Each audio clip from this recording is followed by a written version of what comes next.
Do you want to be a high achiever? Well, I guess the answer to that question is going to depend on what you think of when you think of a high achiever. And it's also going to depend on whether or not you think you have to be a high achiever in order to be successful in life. But then that begs two more questions. Do you want to be successful? And what does being successful mean to you? And that begs two more questions. Would being a successful high achiever give you validation? And would that validation come from your internal or your external world? And now you're probably shaking your head thinking, holy crap, Amanda, that is a lot of heavy questions to be starting out this video or audio with. To which I would say, yeah, of course. I'm leading a community of deliberate thinkers here. What else would you expect? But of course, I'm not going to leave you with these thoughts just swimming around in your head to ponder all day. We're going to talk about it. So let's continue our discussion and see if we can find some answers, or at least plant the seeds of thought so that you can find the answers for yourself later. Now, first of all, why would I even think to ask this question? Do you really want to be a high achiever? Where did that question even come from to begin with? Well, it came to me after watching an Evan Carmichael video one morning. And if you're not familiar with Evan, he profiles thought leaders, business leaders, and motivational speakers, people like that. And he'll often introduce a profilee as someone who was raised by his abusive father, or someone who was born into poverty, or someone who grew up in an abusive household. These were the words he used to introduce Elon Musk, Oprah Winfrey, and David Goggins, in that order. And then he'll naturally go on to detail the achievements, the successes, the validations that all of these people have received since then. And then I started to notice that a lot of these high achievers had something in common. They had either been abused as children, or they were exposed to some traumatic environmental factor when they were a child. And I started to wonder, do these people go on to become high achievers because they were trying to prove themselves to someone? Had their childhoods led them to seek validation? And had they found that validation at all? So these were the questions swimming around in my head. But before we get too far ahead of ourselves, take a minute to answer this question for yourself before I influence your answer. What do you think of when you think of a high achiever? So go ahead and pause the video or audio if you need to for a minute and come back, and I'll tell you what I think of. So I think of the people I just mentioned, Elon Musk, Oprah Winfrey, David Goggins, those sorts of people, but I also think of myself. And I think of how stressful it is to be a high achiever, how many expectations and goals we place on ourselves, and how we seek validation from the external world without even being conscious of it. Now, I'm by no means on par with Oprah, of course, but I've been a high achiever most of my life, I guess probably all of my life. And I look back and, I was the kid in second grade who finished my math book first, because whoever finished their math book first got to go to lunch with the teacher, which I thought was awesome. So I worked toward that achievement.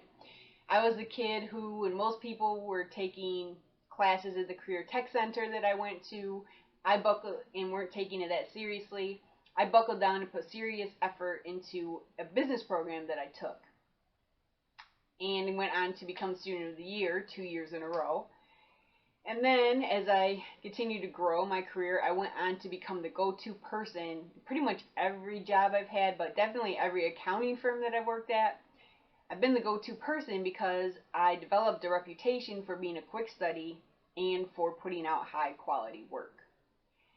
And I give these examples not to sit here and brag about myself, but to just show you that these are some common, everyday high achievements. So to be a high achiever, you don't have to be out changing the world like Elon Musk is. You don't have to be named one of Forbes' richest people in the world like Oprah is. You don't have to be out competing in 100-mile runs, endurance runs, like David Goggins is, to be a high achiever.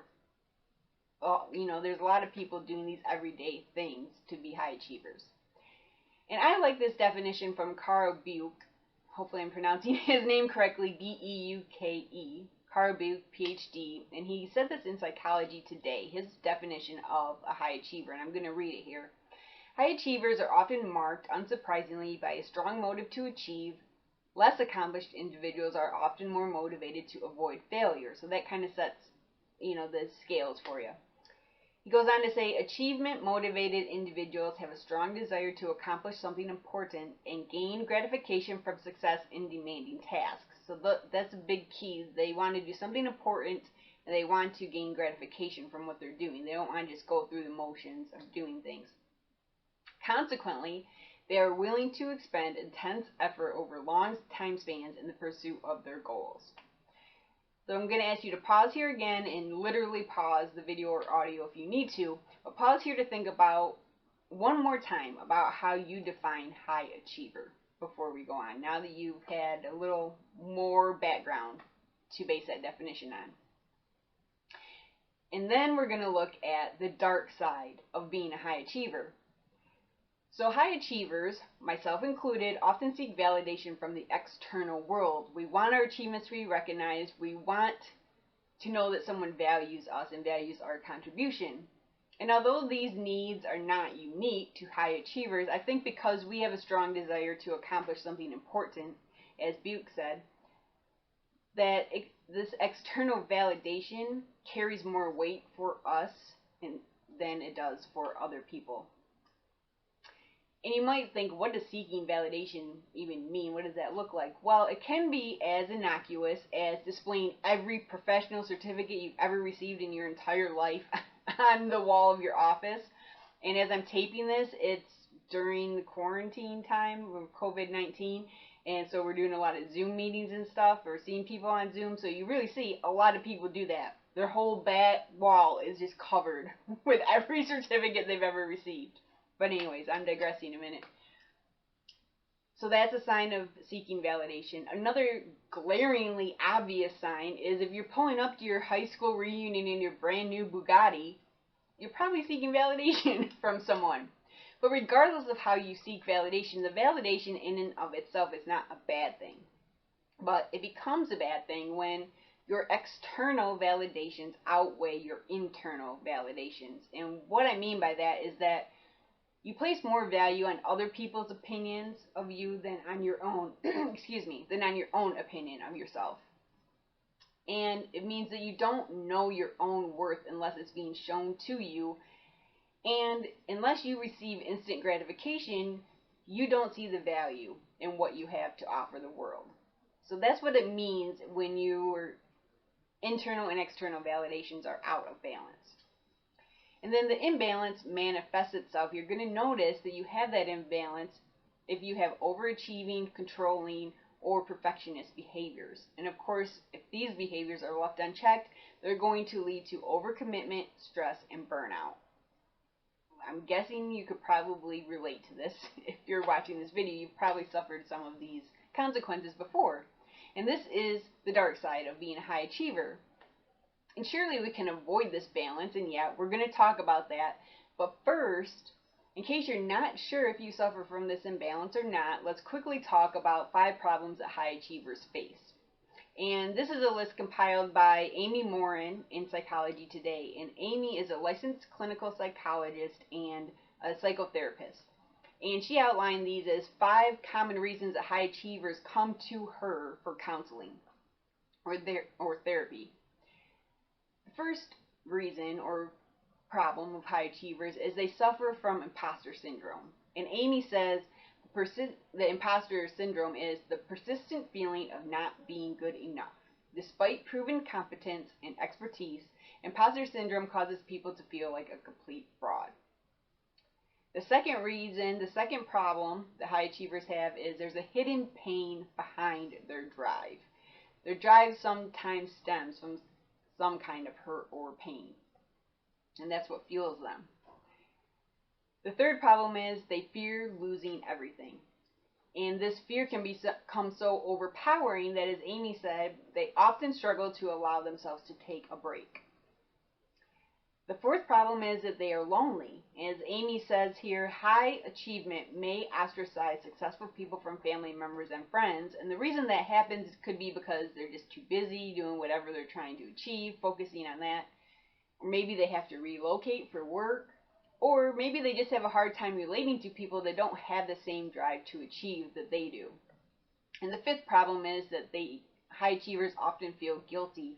They may not feel like they deserve the success that they have realized.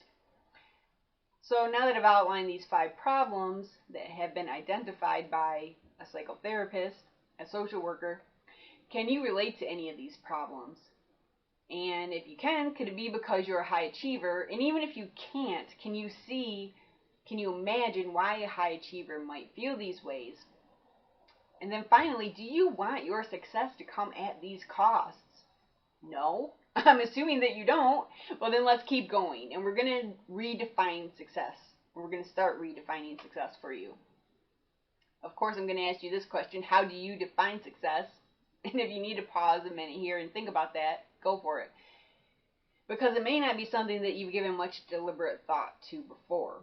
So, if you haven't, your first thought might be one of the definitions that we are conditioned to believe, which is success equals money, a corner office, a prestigious title, whatever. You kind of get this picture of success that society has painted for us. But is that what success really is? And only you can answer that question for yourself. I can't answer that for you, but let's see if we can start to piece together your answer by looking at a few things that success is not. First of all, success is not universal. So if we sit and really think about it and we're honest with ourselves, we're going to start to see that everybody has a different definition of success. Which is why it's so important to not compare your successes or your lack thereof to other people's successes. And I know that's almost impossible to do, and that's why I'm bringing it up, because you need a constant reminder. I know I do. You need a constant reminder of this, because it is so hard and we all struggle with it.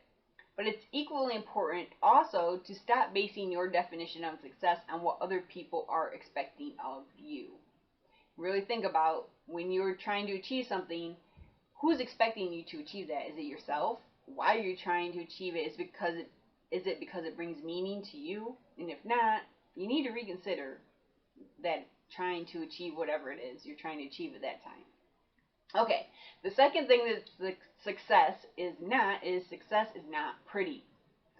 So when you admire a successful person, whatever that means to you, you're only seeing the end result of all their hard work, and you're really not even seeing that. You're just seeing a snapshot in time. All that hard work could be gone the next day. Who knows? But what you're not seeing are all the struggles that they went through. The 1 step forward and 2 steps back. All the doubts and fears that they had to deal with, and they probably are still dealing with on a daily basis. And all the unrelenting work it took to get to that snapshot that you're seeing. So however you define success, just know that that's what it takes. It takes the ability to persevere in the face of setbacks, of doubts, and fears. And it's definitely not pretty. The third thing success is it is not an event. So you're not going to wake up one day and just like, woohoo, I'm here, I made it. I'm done, I can kick back and I can enjoy all the fruits of my labors, Yeah, it doesn't work that way. I thought it worked that way for a long time, and I'm here to tell you it does not work that way, and you just have to give that up, or you're just going to cause yourself to just be miserable. And no matter how you define success, you have to accept the fact that it's a lifelong process, and your definition probably is even going to continue to change as your priorities change, and that's cool, that's fine. So you just come back to this video or audio or post again and redefine success whenever you need to. So now that you have your own makeshift definitions of high achiever and success, I'll go back to the thought that I raised at the beginning of this video or audio, and that was, do you have to be a high achiever in order to be successful in life? I'm going to offer my thought to you on that question, but I want to discuss one last thing first. And it's very important because you also have to identify, in order to be successful or feel successful, you have to identify where your validation comes from. We start this by recognizing that we're conditioned to seek external validation. If you think of a baby, for example, anytime they do anything, if they sleep through the night, if they eat, whatever, everybody's cooing over them like, oh, look what Jimmy did, blah, blah, blah. My brother's name is Jimmy, so I guess that's why it came to mind. But you can picture a parent cooing over their child. Then the child starts walking and talking, and everybody's so excited about it and talking about, oh, my child's the first one to walk before they were 1 year old, or whatever. People brag about that kind of stuff. Then as we get older, we get into school, and the validation starts coming in the form of report cards and participation certificates. And as we go on and become adults, it becomes in the form of titles, offices, parking spots, whatever. So we're constantly receiving this external validation from the day we're born, so it's no wonder that it's so difficult for us to find validation within ourselves. But that's exactly what we need to do if we want to live by our own definitions of success and high achievement. And beyond that, even, there are two more important reasons you need to seek internal versus external validation. The first one is that you don't want your success to be, or not success, I'm sorry, you don't want your self-worth to be tied to someone else. You don't want it to be under someone else's control. You want to be able to create your own feelings of worthiness. Otherwise, you're going to end up in this constant cycle of seeking validation, and I would almost, not to trivialize drug addiction by any means, but you're seeking a fix every day, and you're seeking your next fix, your next dealer. Where can I get that validation from today? And you don't want to be stuck in that cycle. Because what's going to happen is you're going to be focused on achieving the successes for which you receive validation, rather than achieving the successes that actually have meaning to you. And another reason that it's important to learn to seek internal validation is that there's a lot of insecure people out there in the world, and we all know this, and they're going to try to make you feel less than, because that makes them feel better about themselves. So you have to be confident enough in your own self-worth to turn the other cheek when people start to do this to you, so that you can show your talents to the world. And I heard a quote recently from Ethel Kofi, C-O-F-I-E, Ethel Kofi, and she's the founder of Women in Tech Africa. And you can imagine, she's African, she's a woman, so she's in the tech industry, so, she's faced a lot of struggles, I would imagine. Anyway, so there was, and needed to seek internal validation. So there's a quote I heard from her that was really powerful in regard to this, and she said, invariably, when you stand to show your gifts and your talents to the world, you will naturally stir up some insecurities in others. It is not your job to soothe those insecurities. In other words, don't play small, don't make yourself feel less than or be less than just because it's going to make someone else feel bad about themselves. You can't control how other people feel about themselves. So, with these thoughts in mind, let's quickly turn back to the question I asked earlier in regard to some of these well-known high achievers that I mentioned. Did these people become high achievers because they were trying to prove themselves? Were they seeking validation, and did they ever find it? And as I think about it, I imagine that their journeys to success did start out that way. I imagine they were seeking external validation to begin with, but the reason that they became great, the reason they were profiled on a YouTube channel, is because they learned to find internal validation. They learned to create their own definitions of success and high achievement. And really, that's what sets them apart. That's what sustains their successes. So that's really the key right there. And as we wrap this up, I'll ask again, do you really want to be a high achiever? Because that's the question that we're here to answer, right? Hopefully you've come to some kind of preliminary answer for yourself, and if you haven't, or if you want to take it a step further, of course I put a worksheet together for you, so be sure to check that out. You can find that in the narrative post. And I'll give you my answer now, finally. So my answer is, yes, I do want to be a high achiever, as long as I can set some clear boundaries for myself so that I don't burn myself out, and as long as I can look to myself for internal validation. I think those are key, because I do want to be a high achiever, because I do want to do important things with my life. And I also asked the question, do you have to be a high achiever in order to be successful in life? Again, yes, I think you do. But when I say this, I'm not using the contemporary definition of success. I'm using Carl Buech's definition of, and I'm going to go back to it here, achievement-motivated individuals have a strong desire to accomplish something important and gain gratification from success in demanding tasks. So I think to feel successful and self-validated, you have to accomplish something important, as I alluded to a minute ago, but it has to be important to you, not to anyone else. So the key is to intentionally decide what being a high achiever means to you. And with that being said, there's nothing else to say except for until next time, stay curious.